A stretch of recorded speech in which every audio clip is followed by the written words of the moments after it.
want to persuade you to talk with people who are different than you. This is you, and these are some people who are like you. They're white, middle-class American Mennonites.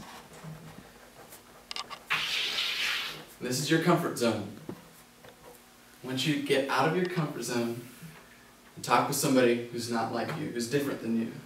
Take yourself away from people who are like you and go and talk with somebody who's different than you. And I'm going to give you 3 reasons why you should. I'm going to tell you a story. And I want to start with the story, start with the beginning of the story. When I was coming back from a long trip, I was on the second to last leg from LaGuardia to Dallas. And I sat down and I had a book. And I was tired. I was tired of people. I'm tired of traveling. And I just wanted to relax, read my book, and take a nap. And so I pulled out my book, and it was a good book. It was a good Christian book, written by somebody who had their doctorate of divinity. So God would be pleased, I'm sure. And so I started reading and read a couple pages, and I got this niggling in the back of my brain. Maybe I should talk with the person beside me. And I looked beside me, and there was a lady there. She had dark brown hair and olive skin, probably Asian or Latino or something. I didn't know and didn't really care. So I pulled out my book and I read a couple more pages, and then kind of without thinking, I pushed it back in, and I was still trying to decide whether I should talk or not, or just relax or talk. And all of a sudden something popped out of my mouth. That happens to me sometimes, if you know me. And something just popped out. And I said, "Where are you headed today?" I said, "Oh, I should be reading my book." And she said, no. And I said to myself, well, that sounded sort of like Spanish. Good thing I'm fluent in Espanol. I can handle this. And so I said, "Hablas Español?" And she just looked at me. She shook her head. And I said, "Do you understand Spanish?" And she still looked really puzzled, and she shook her head. And I was really confused, and this was getting more and more awkward. And I was like, I really should have just stuck with my book. I should have stuck with the good Christian book and taken a nap. And I found out that she communicated somehow that she'd been living in New York for 20 years, and she still didn't know how to speak English. And it was just getting more and more awkward, and I want to pick up the story a little later, but sometimes it's just like that. It's just not fun. You get out of your comfort zone, and it's a bad deal. Like, it just doesn't work out, and it's not very fun. And you wish you would have just stuck with people who were yellow apples like you.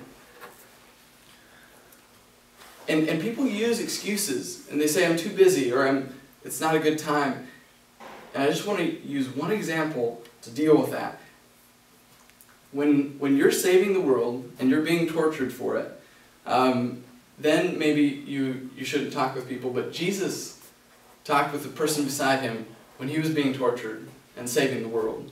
So when your life gets more important than that, then you can stop talking with people who are different than you. And I want to give you 3 reasons why you should talk, positive reasons why you should talk with people who are not like you. Firstly, God gets glory.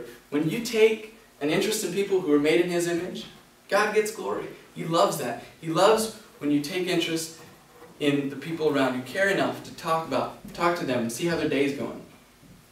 The second reason is your life will be enriched. My life has been enriched. I've learned about engineering a nuclear power plant. I've learned about what a lady who's abused alcohol thinks about alcohol. I've learned about competitive water skiing. I've learned about brain surgery. I've learned about how men in American culture view women who don't wear rings. I've learned a lot of interesting things. Your life will be enriched. God will get glory. Your life will be enriched. And thirdly, people are hungry for attention. That's the third reason why you should talk to people who are different than you. People are hungry for attention. And we don't believe this. We think, well, everybody's kind of busy and they don't really need me. They don't want to be interrupted. But it's not true. People are hungry for attention because they come from broken relationships, from selfish relationships, people who pay attention to them for the wrong reasons, for sex or for money or for their own emotional needs. And if you really, and I know you guys, if you really take an interest in them, they'll respond. People are hungry for attention. God gets glory, your life will be enriched, and people are hungry for attention. That's why you should get out of your comfort zone, talk with people who are different than you. And let me give you one practical tip, how to talk with people. And it's very simple, but it's transformed the way that I interact with people. And that is ask questions. Just ask questions. You don't need to think about what to say, just ask questions. Ask the guy at the hardware store if he's staying busy. Ask your piano teacher how she's making it as a single working mom. Ask the businessman on the seat beside you how he's doing. Is any big deals coming up? Ask questions. Jesus did this all the time. Whose image is on this coin? Where's your husband? Have you kept the commandments? It's the best way to engage in conversation. Ask questions. It's very simple. That's how you do it. And now I want to finish the story. The lady obviously understood that I was really perplexed as to why we couldn't communicate, especially after she had been in New York for 20 years. And she went like this. I was like, what? And then finally it hit me. Oh, you had stroke. And she nodded. And then I realized, her English is probably perfect. So you can understand everything I've said. She nodded. Felt a little silly for talking slowly to her. And I said, and you can read and write, fine, no problem. She nodded again. And so I grabbed an envelope out of the pocket and I pulled my pen out and I asked her a question. I handed her the envelope. She scribbled something down. I pulled it back and I read it. And then I asked her another question and handed her the envelope. And back and forth. And when she couldn't get the words out, she wrote on the envelope. And back and forth, and slowly her story began to emerge. And she's an incredible lady. She had moved from the Philippines about 20 years ago and was an engineer in New York City. She'd been doing her job for about 20 years. After her stroke, she went back to work and did her job. She wasn't going to let a speech impediment get in the way of doing her job. And one morning, she went to work.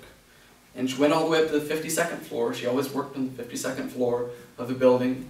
And at precisely 8:46 that morning, the whole building shook like an earthquake. New York City. It's weird. And so they evacuated the whole building, and everybody started rushing down the halls and down the stairs. It's flight after endless flight of stairs. And she walked out, and she turned around and looked back up, and there was an enormous hole with smoke and fire pouring out of her office building. Of course, it was the World Trade Center. And she wondered if the management team, which worked 30 floors up on the 86th and the 87th floors, she wondered if they made it out. But they never did. She lost some coworkers and friends in the terrorist attacks of September 11th. And I was amazed. This woman had come across, she had no family in the States at all. She lived in an apartment by herself. She was probably pretty lonely. But yes, she got her job done. In spite of having a stroke, in spite of surviving a terrorist attack. And I said, Rose, wow, it's been a pleasure to meet you when we landed in Dallas. And she smiled. And her whole face smiled when she smiled. And she said, me too. And she gave me a little hug and she walked off the plane. And I said, man, I'm sure glad I didn't read my book today. And and I think that God was glorified. I know that my life was enriched. And I'm pretty sure that somebody who was hungry for attention got it. And those are the 3 reasons why you should get out of your circle, get away from people who are like you, and talk with people who are different than you. Thank you.